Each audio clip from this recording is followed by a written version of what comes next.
출근길 뉴스를 종합해드립니다. 깊이 있는 뉴스 YTN FM 출발 새아침. 올해는 폭염과 폭우는 있었지만 아직 태풍 소식이 없어서 좀 그냥 넘어가나 했더니 태풍 노루가 오키나와 해상 북쪽에서 북상하고 있다고 합니다. 주말에는 제주도부터 태풍의 영향권에 들어갈 것이라는 예보인데요.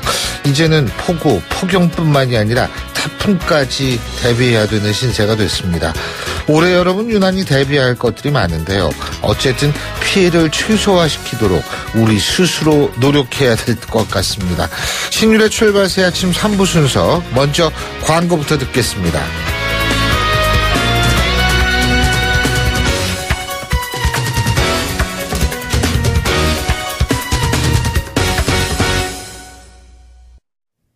YTN 라디오 신율의 출발 새아침.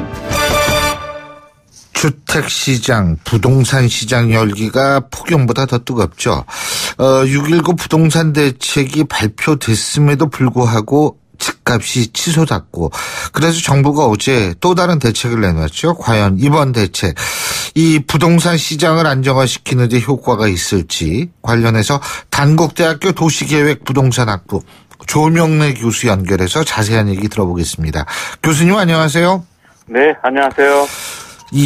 요새 많이 올랐죠, 집값? 네, 그렇습니다. 그렇죠. 지난주 기준으로 보면요. 예. 서울 집값이 무려 43주째 계속 올랐습니다. 예. 예, 그리고 주간 가격 상승으로는 지난주 가격 상승치가 최고치가 됐고요.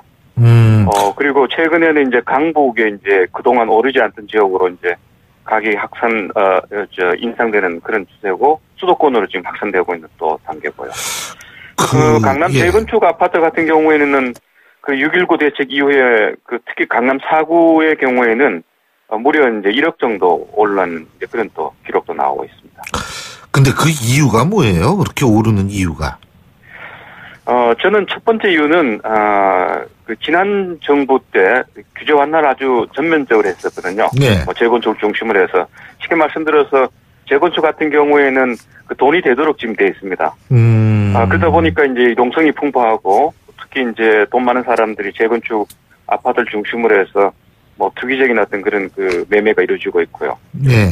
근데 정부는 사실은 그런 현상에 대해서 상당히 미온적으로 지금까지 정책적으로 대응해 왔거든요. 예. 특히 새 정부 들어와서도 지난번에 내놨던 6.19 대책 같은 경우에는 예. 작년 11월 3일 날 내놨던 대책이 연장에 불과했던 것이죠. 그러다 보니까 시장에서는 어떤 면에서 보면 내성이 생기는 겁니다. 예. 정부 정책이 이렇게 기대보다는 강하지 않네라는 이런 판단을 하게 되면서 지난 정부 때부터 생겼던 이 시장 거래의 어떤 그런 관성이 현 정부 들어와서는 어떤 면에서 본다면 더 강해지면서 가격이 오르고 거래가 더 많아지는 그런 상황이 나오고 저는 보고 있습니다. 그러면 이번에 나온 대책 있지 않습니까?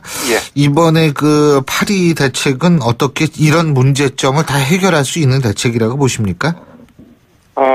대책 성격은 굉장히 다릅니다. 앞에서도 말씀드렸다시피 6.19 대책은 11.3 대책 연장이라고 이제 보시는데, 예.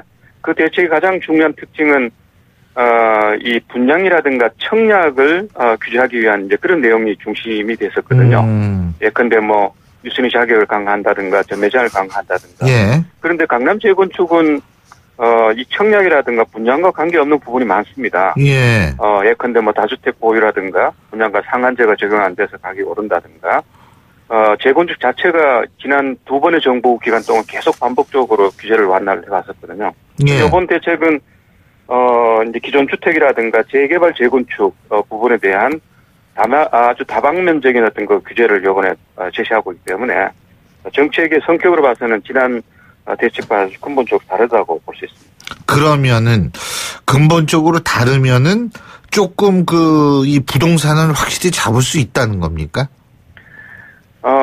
강남 재건축 시장을 중심으로 해서는 당분간은 저는 잡을 수 있다고 봅니다. 사실 정책의 강도로 본다면, 예. 이제 전에 없는 사실 규제 강도가 높은 이런 대책들이 많이 포함되어 있고요. 예. 많이 포함됐다는 것이 또 중요한데요. 물론 이제 많이 포함됐다 해가지고 혹자는 참여정부 때로 돌아간다고 이야기를 하고 있습니다만, 예. 사실 참여정부 때로 돌아갈 수 있는 정도는 아니고요. 예. 지난 그 이명박 정부 때부터 지금까지 한 9년 동안 계속 규제 완화를 해왔는데 그 완화해왔던 것들을 모두가 거슬러 올라가는 그런 정도의 대책은 아닙니다. 이를테면 뭐 강남 재건축은 뭐 용적률을 높인다든가 도시계획적으로 여러 가지 규제 완화했던 이런 부분들은 이번 대책에 포함되어 있지 않기 때문에 저는 단기적으로는 효과가 있다 봅니다만 조금 시차를 둔다면 이 효과가 어느 정도는 또 제한되지 않을까 하는 그런 생각을 하고 있습니다. 그렇군요. 지금 말이에요. 지금 일부는 이런 얘기를 하더라고요. 도시 재생 사업도 여기에 포함이 돼 있죠. 이 지금 부동산 대책이에요. 포함되어 있는데, 예. 이번에는 투기과열지구로 지정될 경우에는, 예. 도시재생사업, 대상지로 선정하지 않겠다, 이렇게 발표됐기 때문에, 예. 이제 중복은 되지 않을 것 같습니다. 중복은 안 됩니까? 아니, 네, 왜냐하면 또 걱정하시는 분들이 많아가지고요. 예. 알겠습니다. 그러면 단기적으로는 효과가 있을 것이다. 그리고 이게 근데 중장기적으로는 그거는 잘 모르겠다. 그럼 여기에 정부가 좀 추가해야 될 부동산 시장 안정을 위해서 추가해야 될 대책은 그러면은 어떤 게 있을까요? 조금 긴 호흡으로 우리나라 부동산 시장 전반을 좀 바꿔나가는 네. 이른바 이제 패러다임 전환을 이렇게 할 수 있는 그런 그 대책과 정책이 필요하거든요. 네. 가령 우리나라 지금 공급 제도를 보면 선분양 제도입니다. 예? 아시다시피 선분양 제도. 선분양. 예. 미리 이제 집을 짓지도 않고 공급하는. 그래서 사업자들이 자기 자본 5%와 소비자들이 이제 입주금으로 내는 95% 자금으로 지금 사업을 하거든요. 네. 이게 세계적으로 보더라도 아주 전례 없는 그런 공급 방식이고. 그러니까 남의 돈으로 사업한다 이 말씀이시죠? 그리고 또 이 공급자들은 이 법에 의해서 보장된 독점적 지위를 가지고 공급을 하고. 예. 소비자들은 소비권을 행사할 수 없음에도 불구하고 이게 당첨이 되면 엄청난 이제 그 로또 복권에 해당하는 그런 혜택을 이제 누릴 수 있기 때문에 어쨌든 이 제도는 운영이 됩니다만 이 시장 원리에 맞지 않는 게 많습니다. 예. 그래서 이른바 이제 후분양제로 바꾸는 이런 제도 개편이 필요할 것 같고요. 그다음에 부동산 세제도 우리나라가 선진국에 비해서는 상당히 후진적인 그런 측면이 많습니다. 예. 이를테면 부동산 세제가 거래세하고 보유세로 이렇게 나눈다면 우리나라는 거래세 중심이거든요. 네. 이런 것들이 보유세가 이제 충분하게 이렇게 정상화 안 되기 때문에 이런 것들이 불필요한 소유 집중을 가져오고 주택 자원의 일종의 불공평한 이제 배분을 가져오기 때문에 문제가 많죠. 이런 부분들의 어떤 그런 제도 개선이 있어야 중장기적으로 우리 시장이 예측 가능한 것으로 바뀔 수 있다고 저는 보고 있습니다. 근데 예측 가능하다고 말씀하셨는데 그 예측 가능한 것이 이제 부동산 시장이 안정화 그리고 뭐 가격이 지금 너무 뛰었으니까 좀 이 가격이 떨어지는 거 이런 거를 말씀하실 텐데 그런데 정부 입장에서 볼 때는 가계부채 문제 이 부동산 시장과 가계부채 문제는 밀접한 관계가 있으니까 예? 그런 걱정도 하는 거 아니겠어요? 정부의 입장에서? 예, 그게 이제 예측 가능하다는 이야기는 것은 이제 그런 것을 다 망한 일종의 표현이라고 볼 수 있겠죠.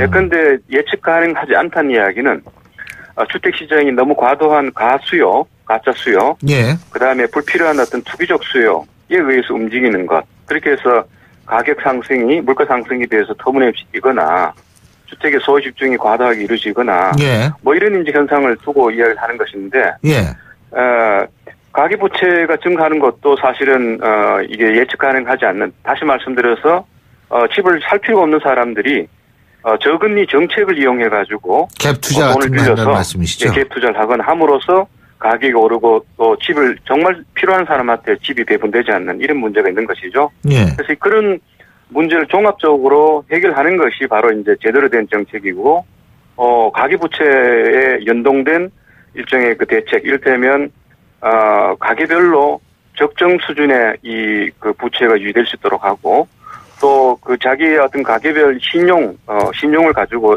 대출을 받을 수 있도록 하는 이런 것이 된다면 불필요하게 이제 집을 살 필요가 없고 또 그에 따른 가계부채 증가가 없겠죠. 이런 것들이 바로 그 시장을 예측 가능하게 만드는데요. 예. 근데요, 지금 갭 투자 말씀하셨는데 그게 왜 전세 끼고 시세 차이가 없는 거 아니겠습니까? 그죠? 전세 끼고 사가지고. 근데 이 갭 투자한 사람들이 지금 이렇게 부동산 정책이 발표됨으로써 망하는 거 아니에요?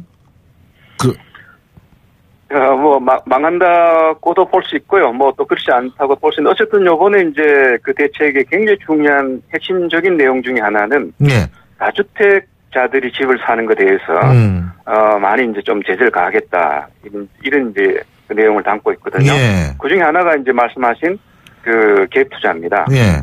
갭 투자는 것은 집값하고 전세가 그 차이를 가지고 이제 내가 적은 돈으로 이제 투자를 해서 그렇죠. 여러 채 집을 이제 그 투자를 해서 나중에 되팔아서 이제 그 시세 차익을 남기는 그런 것인데 그게 지난 정부 때 이제 그 다주택 중과를 철폐하거나 전매 제한을 철폐하는 또 그리고 이제 저금리 정책 같은 것들을 폐기되면서 집을 그렇게 살 필요 없는 사람한테 살 수 있도록 하는 이런 제도 규제 완화가 결국 갭 투자 현상을 가져왔던 겁니다. 그래서 이번에 특히 이제 양도세 다주택자들의 양도세에 대해서는 가산을 적용해서 가산율을 적용해서 뭐 1주택 같은 경우에는 다들 2주택 같은 경우에는 10%를 추가하고 2주택 같은 경우 3주택 같은 경우 20%를 추가하는 이렇게 해서 다주택 보유를 조금 이제 통제를 하겠다고 하니까 아마 갭 투자를 하기가 상당히 어려지지 않을까 싶고요.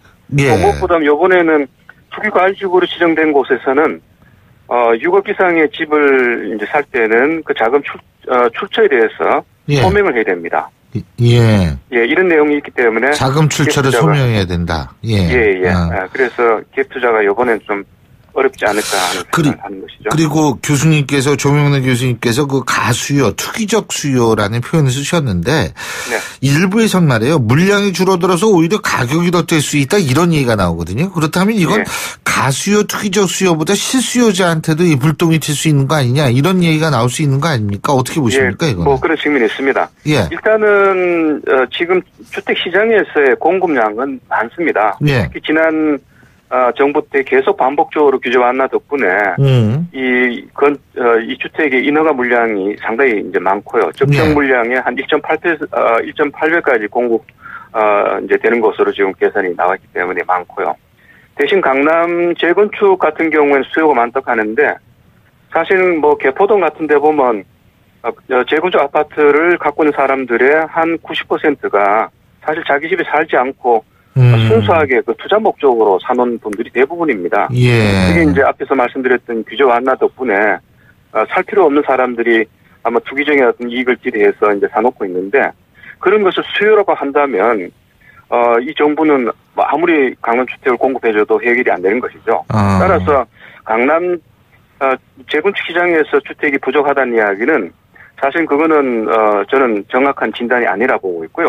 오히려 가수요가 더 중요한 원인이라 보고 있는데 어쨌든 간에 이번에 이제 그 가수요 특히 투기적인 어떤 수요를 이제 통제하겠다 함으로써 실수요자들이 이제 피해를 받을 수 있는데 정책에는 실수요자 구제 방안이 지금 제시되어 있습니다. 예컨대 투기 과열 지역이라 하더라도 DTI LTV를 10% 더 추가해서 돈을 더 빌릴 수 있도록 하고 있고요.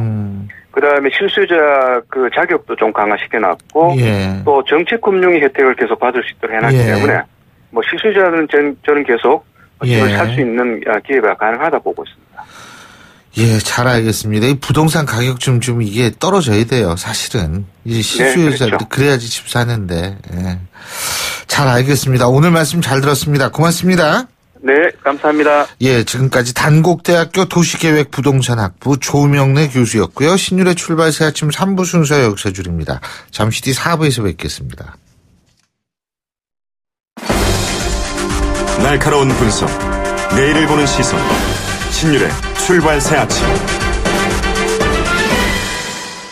자, 목요일 아침에 신율의 출발 새 아침 4부 순서 시작할 텐데요. 8시 30분 38초 지나고 있습니다. 교통 상황부터 알아볼까요? 김미란 캐스터. 네, 신율의 출발 새 아침 교통정보입니다. 현재 천안 논산고속도로는 천안에서 논산 쪽으로 남공주 나들목을 5km 지난 지점 1차로에서 승용차 관련 사고가 있었습니다. 처리 작업을 지금 진행하고 있는데요. 여파 때문에 뒤로 2km 구간이 밀리고 있으니까 잘 살펴서 이동하시기 바랍니다.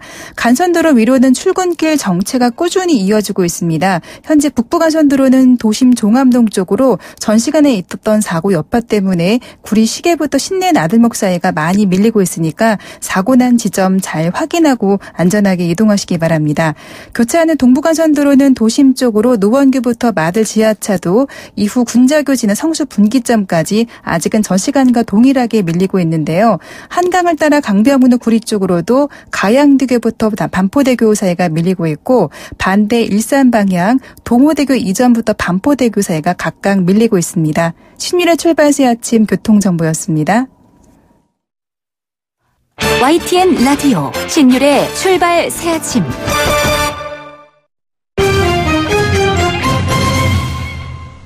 예, 경제 뉴스 알아보겠습니다. 한국경제신문의 정인설 기자 스튜디오에 나와 있습니다. 어서 오십시오. 안녕하세요. 예.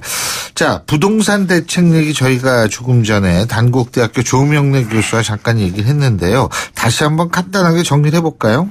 저는 부동산 적폐 세력을 없애는 대책인 것 같습니다. 제가.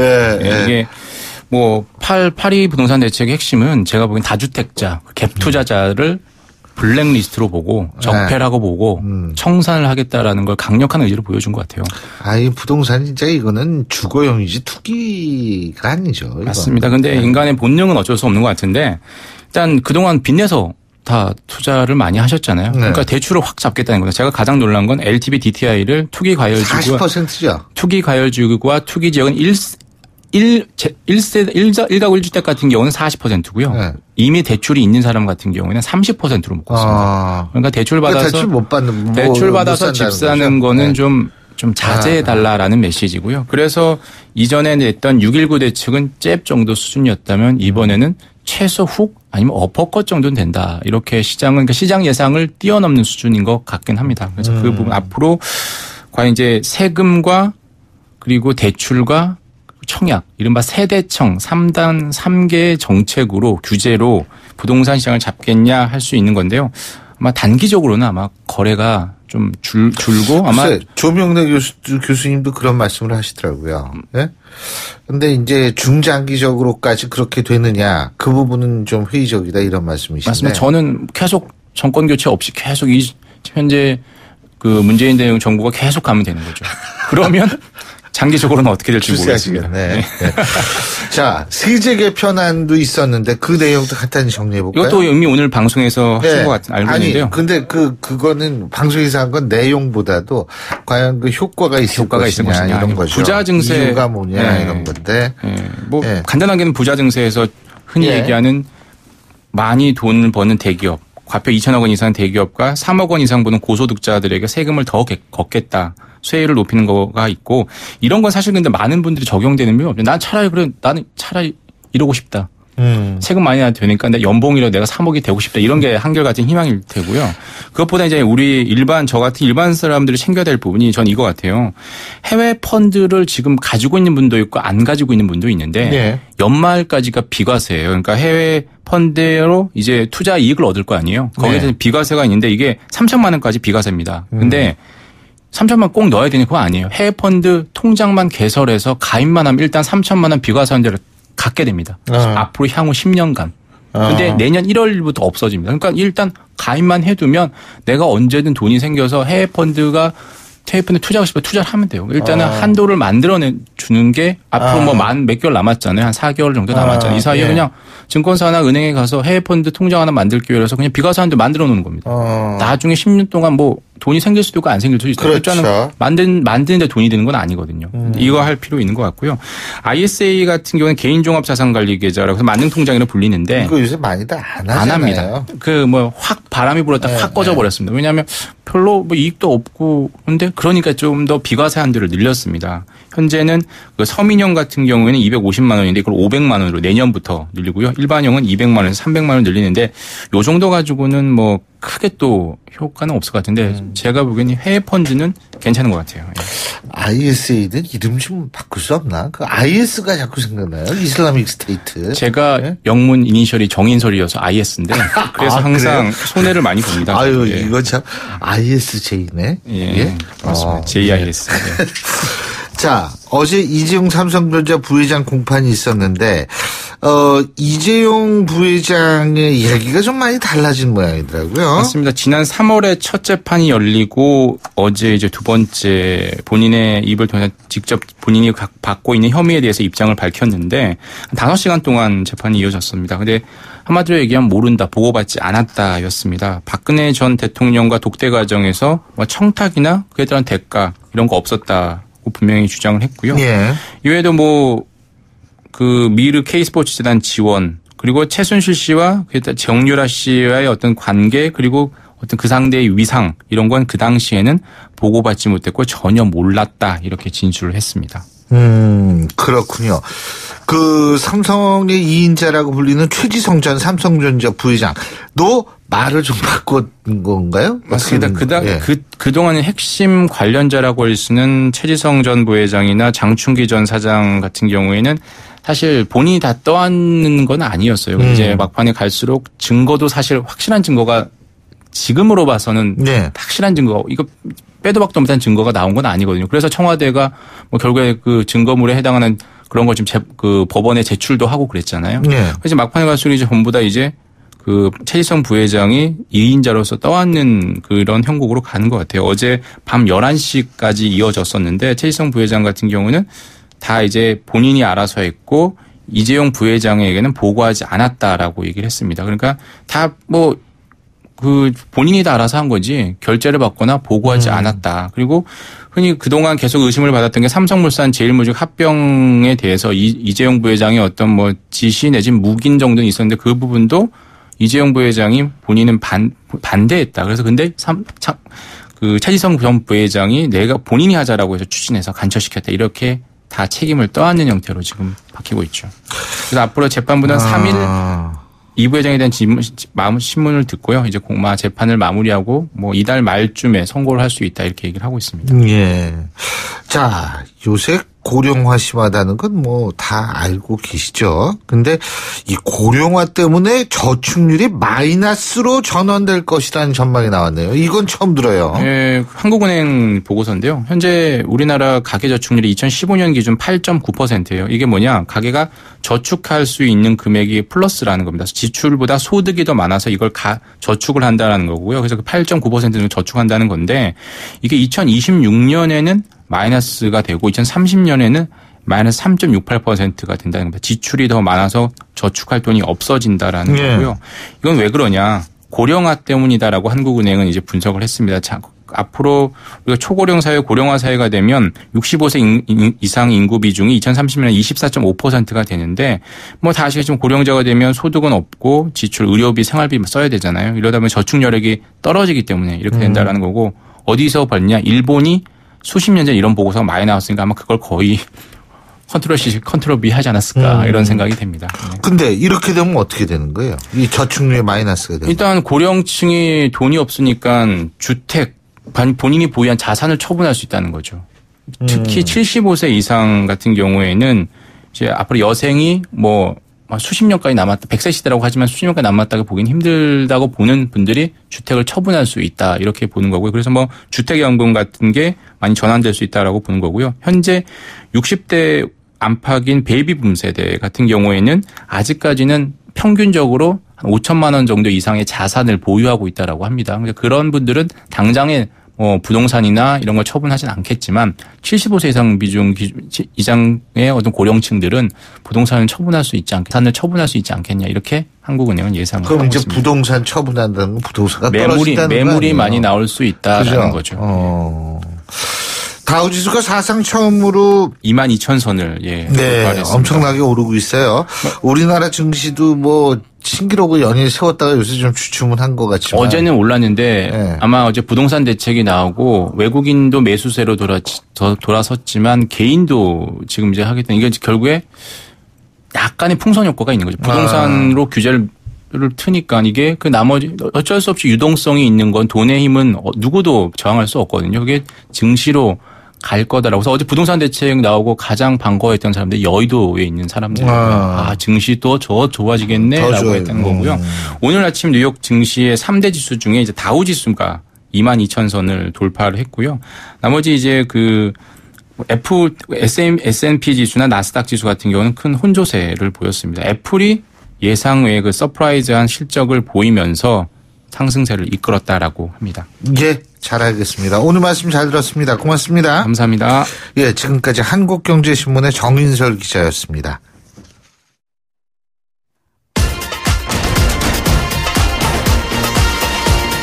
여러분이 지금 듣고 계신 주파수는 FM 94.5MHz입니다.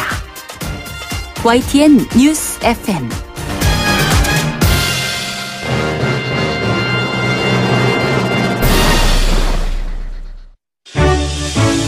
역사의 시선으로 뉴스를 읽어봅니다. 히스토리 뉴스.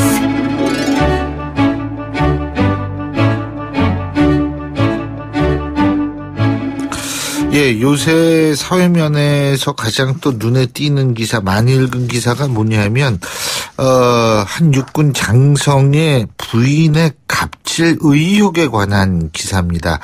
뭐, 공관병 안에 호출 팔찌를 차기했다. 전자 팔찌를 차기해가지고 부를 때 아마 버튼 누르면은 팔에서 부르르 떨어가지고 아마, 빨리 오라고 그러고 그랬던 모양인데요. 이런 의혹들이 나타나면서, 제기되면서 또 다른 어떤 공관병들에 대한 갑질, 다른 사람들에 대한 갑질도 역시 도마 위에 오르고 있습니다. 이렇게 그 군대 문화, 이렇게 의혹이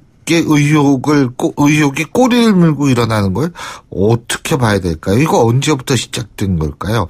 자, 오늘은 이런 한국적 군대 문화의 뿌리와 관련해서 전우영 교수님과 함께 생각해 보겠습니다. 교수님 어서 오십시오. 네, 안녕하세요. 예. 호출 팔찌 이거 있잖아요. 전자 팔찌, 호출 팔찌.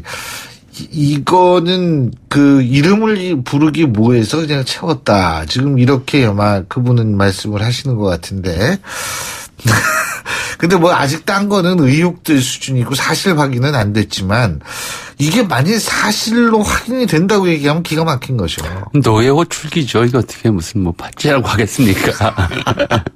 자, 아니 남의 집 귀한 집 자식들 말이에요. 군대 보냈는데 이런 식으로 많이 했다는 것이 사실로 드러나게 되면 참 기가 막힌 거죠. 말이 안 되는 일이죠. 네. 근데 이게 이제 이런 의혹들이 제기되는 이유가 이게 군대가 이제 위계적이고 권위적인 조직 문화 때문에 그런 거 아니겠어요? 그렇기도 하지만 일단 좀 요즘 언론에서는 이걸 뭐 군대 내 갑질 이렇게 표현하는데 이건 갑질로 표현하면 안 될 말 같아요. 뭘로 해야 돼요? 그러니까 우리가 갑질이라고 부르는 거는 계약선상의 갑을 관계에서 나타나는 횡포를 말하잖아요. 그런데 이 군복무는 이게 그 사단장과 군인이 계약하는 관계도 아니잖아요. 그죠? 국방의 의무를 수행하는 젊은이들을 사단장도 아니고, 대장도, 장군도 아니고, 장군 부인이, 민간인이 사적으로, 그러니까 쉽게 말하면 국가의 의를 위해서 복무해야 될 사람들을 개인이 함부로 노예처럼 부린 거잖아요. 이건 뭐 갑질이라고 볼 수는 없죠. 정말. 의혹입니다. 의혹. 근데 아직은. 조사 중입니다. 근데 어쨌든 본인이 뭐 이렇게 적극적으로 부정했다는 말도 안 나오고 하는 상태니까. 부분적으로 인정한 부분도 있습니다. 그래서 뭐 그런 거게 사실이라면 이건 뭐 갑질이 아니라 정말 악질이죠. 이건 뭐 국가의 근본을 좀 뒤흔드는, 국가 운영의 근본을 뒤흔드는 사건이라고 할 수 있겠습니다. 뭐 하여간 참 저도 이 기사를 보면은 정말 참 자식 키우는 사람 입장에서 볼 때 기가 막히고 가슴이 아파요. 아니 자기 자식만 자식입니까? 이게 사실이면은 진짜 남의 자식을 그런 식으로 많이 사실이라고 생각 밝혀지면 그런 식으로 다뤄도 되는 거예요. 근데 이게 공관병들 지금 동아일보에 이 보도되는 바에 따르면 지금 문제 의혹이 되고 있고 의혹이 제기되는 문제의 장성 말고도 다른 장성들의 공관병들도 지금 막 입이 터졌어요. 지금 줄줄이 막 의혹을 얘기하는 모양인데, 예? 옛날에도 사실 공관병은 항상 있었죠. 그죠? 아니, 뭐, 이게 이번에 이제 공식적으로 좀 언론에 보도가 되고 사건이 크게 드러나서 그렇지, 제 주변에 저 아는 분들 벌써 한 30년 전에도 공관병 근무한 분들의 무용담은 뭐 워낙 많이 들었어요. 무용담이라기보다는 얼마나 이제 인간 이하의 대접을 받으면서 군 생활을 했는지, 뭐 몸은 상대적으로 다른 이제 전방병들보다 편했을지 모르지만 심적으로 얼마나 모욕감을 느끼면서 살아왔는지 하는 얘기는 귀에 못이 박히도록 들은 이야기라서 이게 저는 뭐 의혹일 뿐이다라고 생각하지는 않아요. 뭐 이제 뭐 개밥 제대로 안 줬다고 해서 정말 개보다 심하게 대접받았다고 하는 이야기도 뭐 여러 번 들었었고요. 근데 오래된 일이죠. 근데 뭐 역사적인 뿌리로 올라가 보면 이거는 이제 공관병이다라고 하는 특수한 이제 일을 맡은 병사에 관한 문제가 아니라 기본적으로 국역을 부담하는 국가를 위해서 일을 해야 되는 사람들을 사적으로 부리는 일이 갖는 문제거든요. 이건 뭐 이미 이제 굳이 올라가 보자면 고려시대부터 문제가 돼요. 사병이라든가 국가로 이제 공노비를 뭐 사유한다든가 이제 이런 일들은 뭐 늘 있어 왔던 일이고. 근데 문제는 이런 식으로 국가를 위해 복무하는 사람들, 국가를 위해서 이제 배치해 놓은 사람들을 사적으로 부리는 행위가 근본적으로는 국가를 좀먹고 결국 국가의 힘을 약화시키고 이러는 일로 이어져 왔거든요. 이것도 마찬가지죠. 그러니까 군대에서 그렇게 일을 한 병사들이 어떻게 생각을 하겠어요. 자기의 위치나 신분에 대해서. 꼭 군인으로서 가져야 될 기본적인 자존심, 자부심, 자기 확신, 자기 헌신에 대한 의식 이런 것들을 다 좀먹는 거지 않습니까? 저는 그게 더 큰 문제라고 생각해요. 그러니까 어떤 뭐 우리가 사회적으로 부당한 처우를 했다를 떠나서 왜 국가를 위해서 일해야 하는 사람들을 아주 개인의 노예처럼 부렸느냐. 그런 의식이 어디서 생겨났느냐. 이게 큰 문제라는 거죠. 근데요, 사실 이론적으로만 얘기를 한다면 공관병이 왜 필요하냐. 예. 이 소위 말해서 장군들 이 공관 있지 않습니까? 예? 이 공관이라는 것도 군 시설이라는 거예요. 그렇죠. 그렇기 때문에 그 군 시설을 사실은 군에서 이 담당하고 보호한다는 차원에서 공관병이 필요하지. 예? 이 의혹 제기되는 것처럼 전자파 팔찌 끼워가지고 누르면 오고 말이야. 우리 아들이 지금 휴가 나왔는데 너는 간식도 안 해주냐 이러고 부치킨으로 던졌다는 의혹도 지금 제기가 되고 있는데 말이에요. 이런 식으로 하라고 공관병 두는 건 아니지 않습니까? 그건 이제 보면 조선시대에도 그랬어요. 지방관이나 지방 병사, 수사, 그러니까 이제 군사 지휘관들 내려갈 때는 가족을 못 데리고 가게 돼 있었습니다.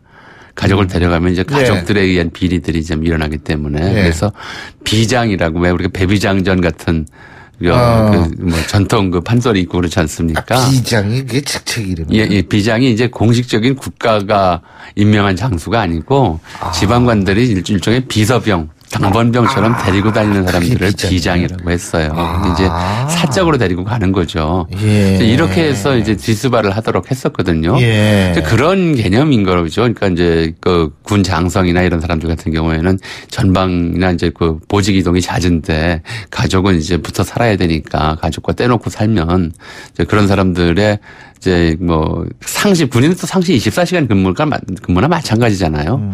이제 그렇게 긴장해 있어야 되고 하니까 그런 일을 하라고 이제 공관병을 붙여놓은 취지로 알고 있는데 뭐 가족이 같이 내려가 같이 살면서 공관병을 마치 개인집 하인처럼 막 이렇게 부리는 문화가 생겨버린 거죠. 그래서 이 취지 자체는 저는 그건 잘못된 취지는 아니라고 생각을 해요. 이제 전시라든가 준전시 상황에서는 이제 군 지휘관 같은 경우 언제나 24시간 그렇죠. 각성한 상태로 있어야 하니까. 근데 이제 그런 게 아닌데 공관병을 정말 이제 개인 노예처럼 부리는 문화가 만들어졌으니까 이게 참 문제인 거죠. 참, 근데 이게 조선시대 예. 대립군이라는 영화 보셨어요? 예.